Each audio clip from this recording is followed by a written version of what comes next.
Bwana ni mwema. Wakati wote. God is good. All the time.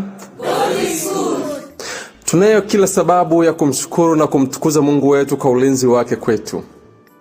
Hakika katika mwaka huu tumeshuhudia matendo yake makuu ya uponyaji kwa kanisa lake na nchi yetu kwa ujumla. Haleluya.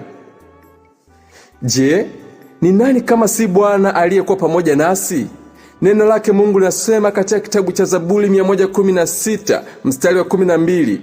Hapo kila mmoja wetu analo swali muhimu la kujiuliza: nimrudishie Bwana nini kwa ukarimu wake alionitendea?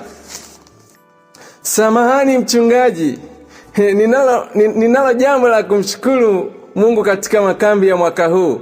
Katika Zaburi 66 mstari wa 13 neno linasema, nitaingia nyumbani mwako na kafara, nitaiondoa kwako nadhiri zangu. Sasa ninauliza swali: ni wangapi wameshaandaa nguo mpya kwa ajili ya sikukuu hizi za vibanda? Wote mmeshaandaa. Hii inafurahisha sana. Na ni wangapi wameshatoa sadaka ya uwezeshaji katika makambi haya?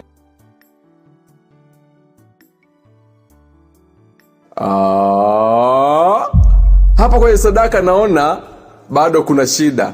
Naomba mguswe zaidi kuliko kuandaa mavazi na nyimbo tupu zisizoambatana na shukurani. Kumbukeni, utoaji ni tendo la ibada lilo kamilifu.